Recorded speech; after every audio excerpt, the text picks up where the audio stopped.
আমরা ইসরায়েল নামক যে রাষ্ট্রটি, এটির শক্তিমত্তা এবং যুদ্ধক্ষেত্রে এবং গোয়েন্দা জগতে ইসরায়েলি বাহিনী এবং ইসরায়েলি গোয়েন্দা সংস্থা মোসাদের যে কর্মকাণ্ড ৬০-এর দশক থেকে আজ পর্যন্ত দেখে আসছি। তাতে করে আমাদের মনে হয়েছে যে এই জাতিটি এবং এই রাষ্ট্রটি অসম্ভব রকম ভয়ানক একটি জাতি এবং তারা না পারে এমন কোনো কর্ম নেই।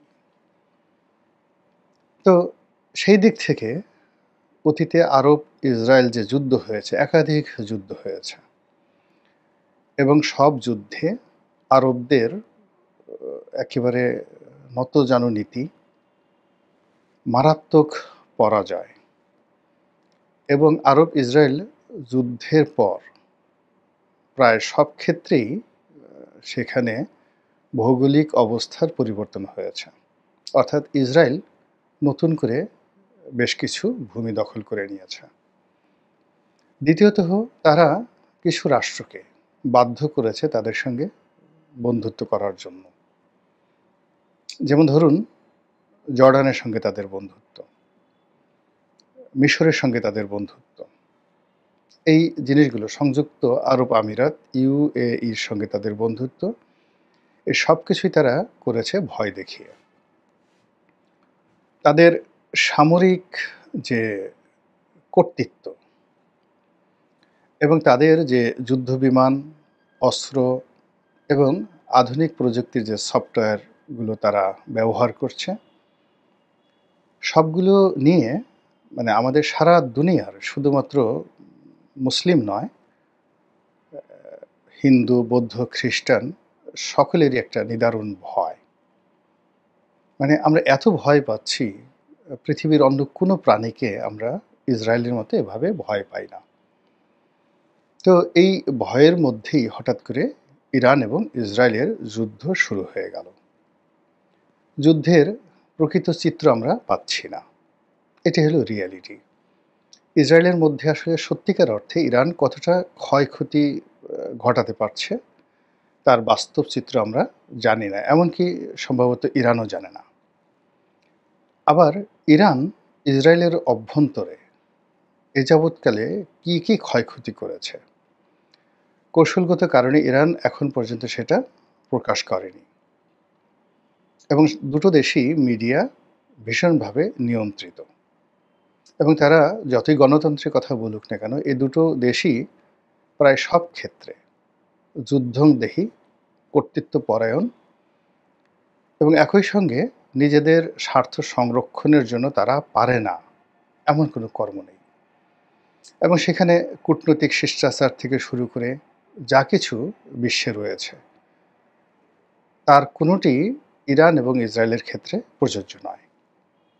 ইরান একটা বিপ্লবী রাষ্ট্র, বিপ্লবী সরকার, এবং আয়াতুল্লাহ রুহুল খামেনি যখন প্রথম ক্ষমতা আরোহণ করেছিলেন, তখন ওই সময়টিতে পরপর কয়েকটি ঘটনা ঘটেছিল। প্রথম ঘটনা হলো, তেহরান বিশ্ববিদ্যালয়ের ছাত্ররা মার্কিন যুক্তরাষ্ট্রের দূতাবাসকে আক্রমণ করে কর্মকর্তা কর্মচারীদেরকে জিম্মি করেছিলেন, একেবারে সর্বোচ্চ ধর্মীয় নেতার নির্দেশে। এবং সেই ঘটনায় আমেরিকাকে নাকে খত দিতে হয়েছে। খত দিয়ে আত্মসমর্পণ করে ইরানের সঙ্গে একটা সমঝোতা করতে হয়েছে। পরবর্তীতে আরও কয়েকটি ঘটনা এবং সেই যে বিখ্যাত ইরান কন্ট্রা কেলেঙ্কারি, সেই কেলেঙ্কারির কারণে মিস্টার জেরাল্ড ফোর্ডের মতো শান্তিপ্রিয় একজন প্রেসিডেন্টকে ক্ষমতা হারাতে হয়েছিল এবং রোনাল্ড রিগানের মতো একজন যাকে বলা হয় একেবারে যুদ্ধংদেহী, রাগী প্রেসিডেন্ট এসেছিলেন ইরানে, এসেছিলেন আমেরিকাতে। কিন্তু তার সুদীর্ঘ কর্মজীবনে দুইবার তিনি নির্বাচিত হয়েছেন এবং আমেরিকার ইতিহাসে যে কয়জন কিংবদন্তি প্রেসিডেন্ট রয়েছেন তার মধ্যে রোনাল্ড রিগান প্রধানতম। কিন্তু তার সত্ত্বেও তিনি তার কর্মকালীন সময় একটি বারের জন্য ইরানের সঙ্গে কোনো কন্ট্রাডিকশনে তিনি যাননি। তিনি লিবিয়াতে আক্রমণ পরিচালনা করেছেন, এবং তিনি সেই যে ফকল্যান্ড যুদ্ধ হয়েছিল, তার বন্ধু মার্গারেট থ্যাচারের সঙ্গে তিনি সেই খানে তিনি অংশগ্রহণ করেছিলেন। আরও অনেক কিছু সারা পৃথিবীতে আ যে আমেরিকার প্রভুত্ব, এটা আমেরিকার সৃষ্টি হওয়ার পরে রোনাল্ড রিগানের জমানাতে সবচেয়ে বেশি হয়েছিল এবং তার সময় সবচেয়ে ল্যান্ডমার্ক যে ভিক্টরি, সেটি হলো তিনি সোভিয়েত ইউনিয়নকে ভেঙে চুরে চুরমার করে দিয়েছিলেন এবং মিখাইল গর্বাচেভকে তিনি তার পকেটে পুরতে সামর্থ্য হয়েছিলেন। এবং বলা হয়ে থাকে যে সিআইএ সেই ছাত্র জীবন থেকে গর্বাচেভকে রিক্রুট করেছিল এবং তাকে প্রমোট করতে করতে একেবারে সেই সোভিয়েত ইউনিয়নের ক্ষমতা সর্বোচ্চ পর্যায়ে পৌঁছে দিয়েছিল। তো যা বলছিলাম যে এই যে এখন যে যুদ্ধ চলছে ইরান এবং ইসরায়েলের মধ্যে, এটার পরিণতি কী? জায়োনিজম বলতে যা বোঝায় বা ইহুদিবাদ বলতে যা বোঝায়, এটির পরস্পর বিরোধী ব্যাখ্যা রয়েছে। আমরা যারা বাংলাদেশে ধর্মকর্ম করি, আমরা ইহুদিদেরকে, বনি ইসরায়েল জাতিদেরকে একটি অভিশপ্ত জাতি মনে করি। কিন্তু খ্রিস্টানরাও তাদেরকে শত্রু মনে করে। কিন্তু ইহুদি যারা রয়েছে তারা নিজেদেরকে পৃথিবীর সর্বশ্রেষ্ঠ জাতি মনে করেন। তারা মনে করেন যে পৃথিবী একটা সময় তারা শাসন করেছে সারা পৃথিবী। তাদের মধ্যে হজরত সুলাইমান আলাইহিসসালাম আছেন, তাদের মধ্যে হজরত ইউসুফ আলাইহিসসালাম আছেন, তাদের মধ্যে যাকে বলে হজরত মুসা আলাইহিসসালাম আছেন, হজরত দাউদ আলাইহিসসালাম আছেন, হজরত সুলাইমান আলাইহিসসালামের কথা তো বললাম। এরকম অসংখ্য নবী, রাসূল, শাসক তাদের মধ্যে আছেন। লক্ষ লক্ষ নবী এবং রাসূল তাদের মধ্যে আছেন এবং প্রাচীন পৃথিবীতে তারাই অপরাজেয় শক্তি হিসেবে পৃথিবী শাসন করেছেন এবং আগামীতে তারা আবার এই পৃথিবী শাসন করবেন এবং এভাবেই তাদের প্রস্তুতি।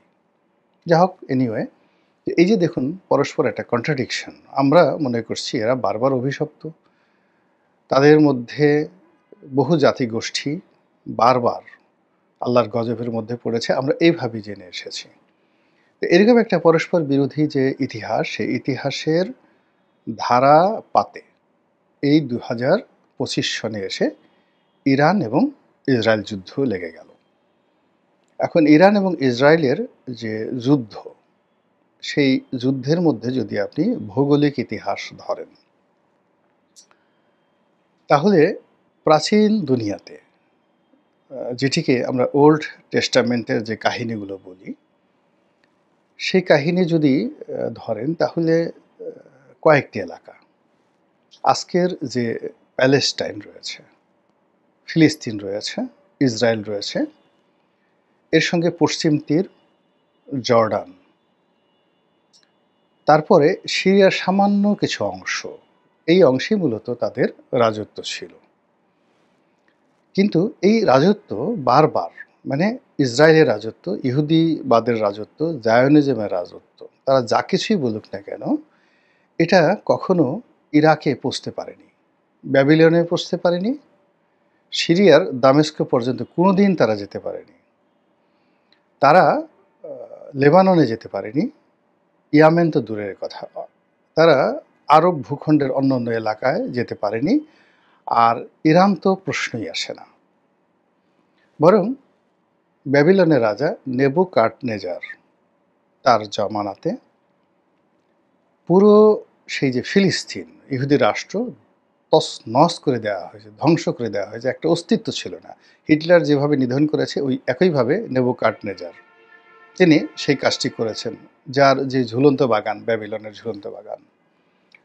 আবার ইরাকের যে মেসোপটেমিয় সভ্যতা, সেই সভ্যতা বারবার পরাজিত হয়েছে ইরানের কাছে এবং সেটা মানে শুরু হয়েছিল সাইরাস দ্য গ্রেটের জমানাতে, তারপর দারায়ুস দ্য গ্রেট, তারপর জার্কশেস মানে দারায়ুসের ছেলে, এবং ক্যাম্বিশেস মানে সাইরাসের ছেলে।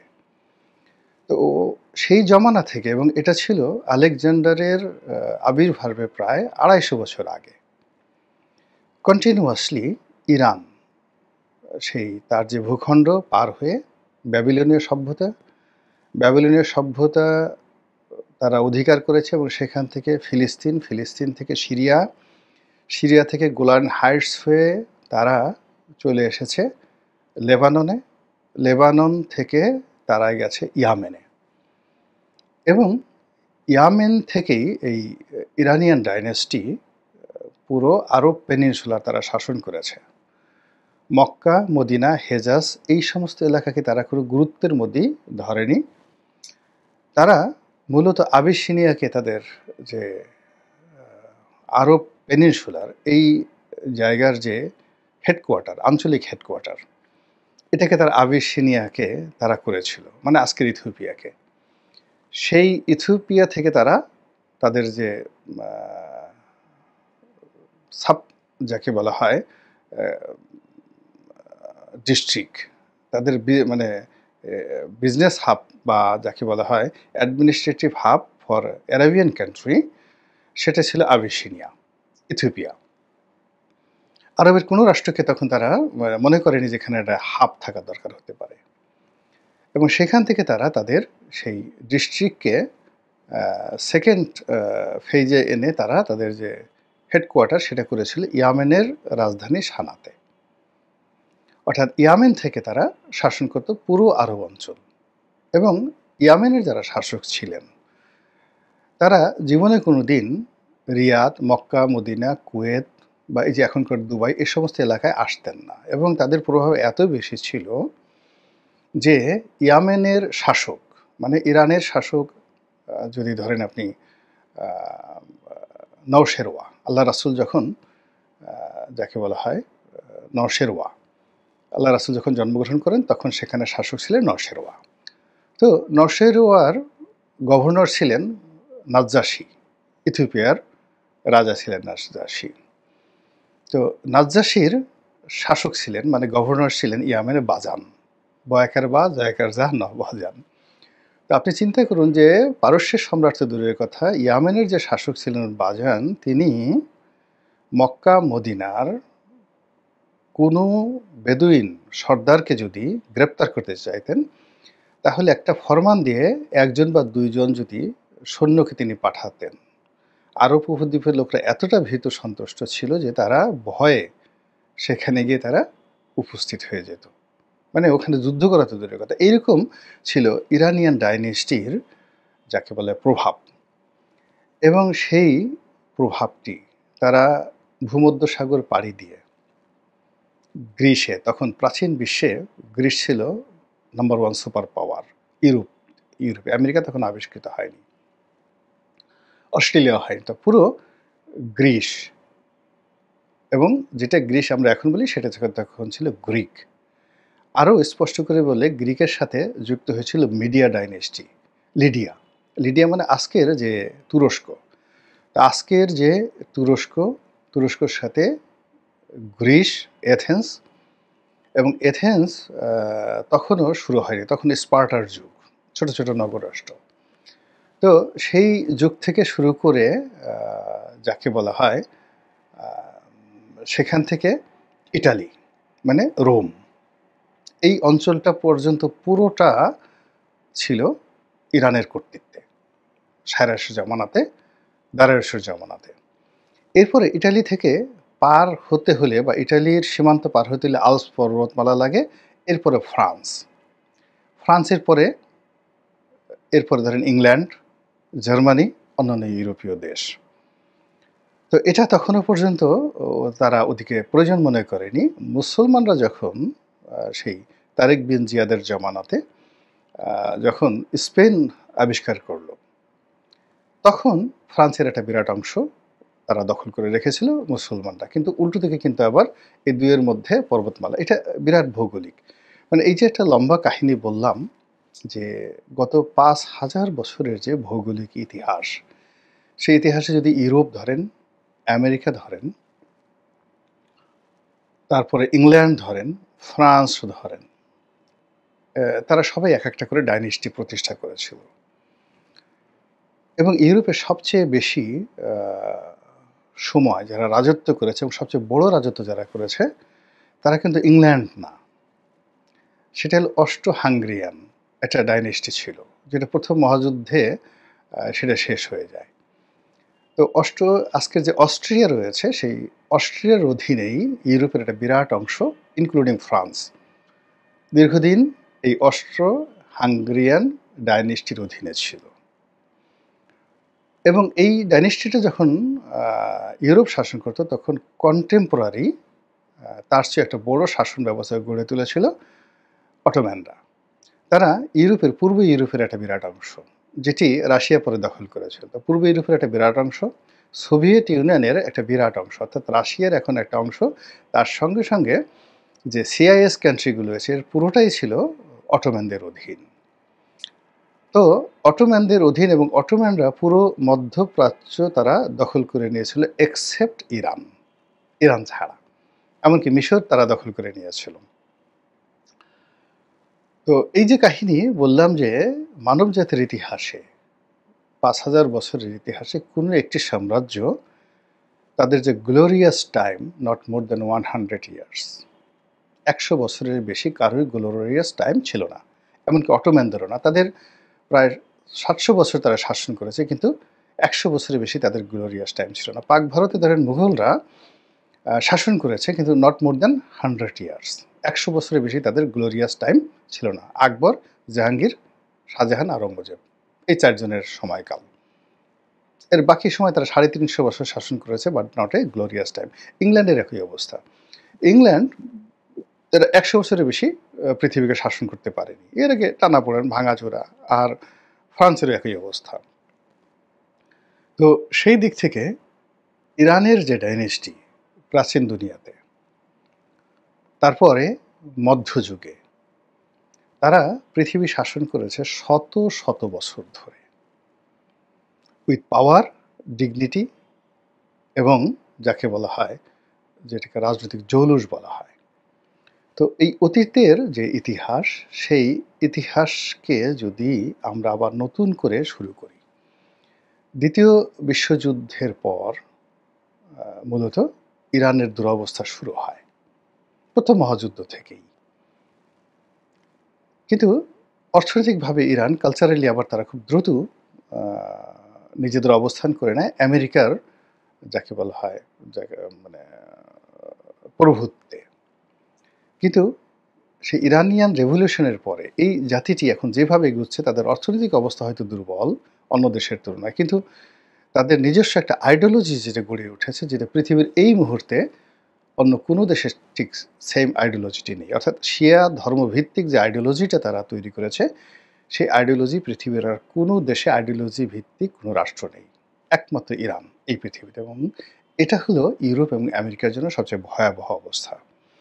এরকম আইডিওলজি ভিত্তিক সাম্রাজ্য যখন গড়ে ওঠে, যেটা বাগদাদে উঠেছিল আব্বাসীয়দেরকে কেন্দ্র করে, মিশরে গড়ে উঠেছিল ফাতেমি খেলাফত, আর তুরস্কে গড়ে উঠেছিল অটোম্যান খেলাফত, আইডিওলজি ভিত্তিক, খেলাফত ভিত্তিক। আর এখন ইমাম ভিত্তিক যে রাষ্ট্র ব্যবস্থা গড়ে উঠেছে ইরানে, এটা সমস্ত মানুষের মধ্যে, ইরানের ৯.৫ কোটি জনগণের মধ্যে এটা বিদ্যুতের মতো কাজ করছে।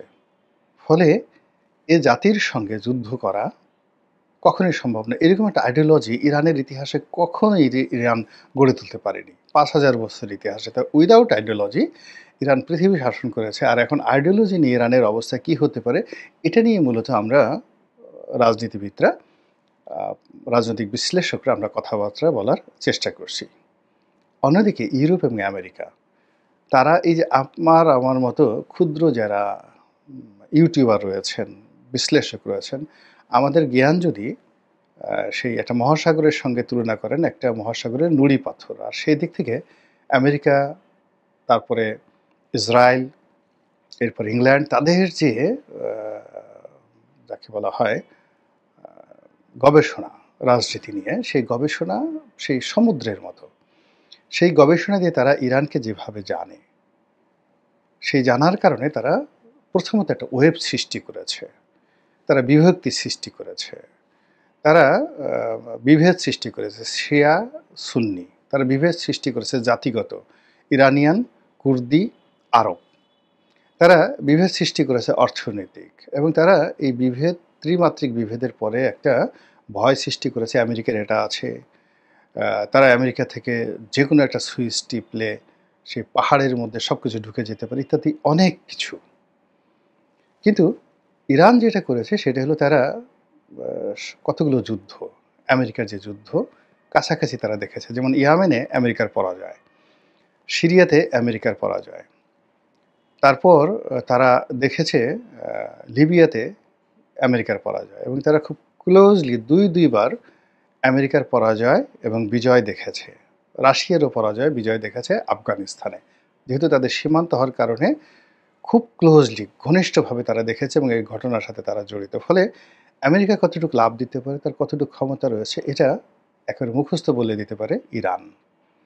তো সেই জায়গা ভেদ করে ইরান যে একটা ব্রিদিং স্পেস নিয়েছে ৮০-র দশক থেকে এখন পর্যন্ত অলমোস্ট ৪৫ বছর। এই ৪৫ বছরে তারা যে কি পরিমাণ প্রস্তুতি নিয়েছে বিশ্ব কল্পনাও করতে পারেনি। তাদের যে ব্যালিস্টিক মিসাইলগুলো এতটাই ইফেক্টিভ, ২৫০০ কিলোমিটার পথ অতিক্রম করে এবং পৃথিবীর সর্বাধুনিক প্রযুক্তির ৭ স্তরের আকাশ প্রতিরক্ষা বহুভেদ করে তেল আবিবে পৌঁছাতে পারবে, এটাই বিশ্ব বিশ্বাস করেনি, আমেরিকা বিশ্বাস করেনি, ইসরায়েল কল্পনাও করতে পারেনি। আর ইসরায়েল যে কাজটি করতে পেরেছে বা পারে, এটা আমেরিকান লোকজন জানতো, বিশ্ব জানতো এবং তারা জানতো যে ইসরায়েলের হাতে যে ক্ষমতা রয়েছে পুরো ইরানকে ধ্বংস করতে তাদের ৫ মিনিট সময় লাগবে। কিন্তু যুদ্ধের ১০ দিন পরে যখন কোনো অবস্থাতেই ইরানের নৈতিক মনোবল দুর্বল করা যাচ্ছে না, আর ইসরায়েলের যে ক্ষয়ক্ষতি গাণিতিক হারে বেড়ে যাচ্ছে, জ্যামিতিক হারে বেড়ে যাচ্ছে এবং যে ঘটনা ইসরায়েলের অভ্যন্তরে ঘটছে এবং যেভাবে হাইফা বন্দর, তেল আবিব বিমানবন্দর ধ্বংস হচ্ছে, একটার পর একটা মিসাইল আঘাত করছে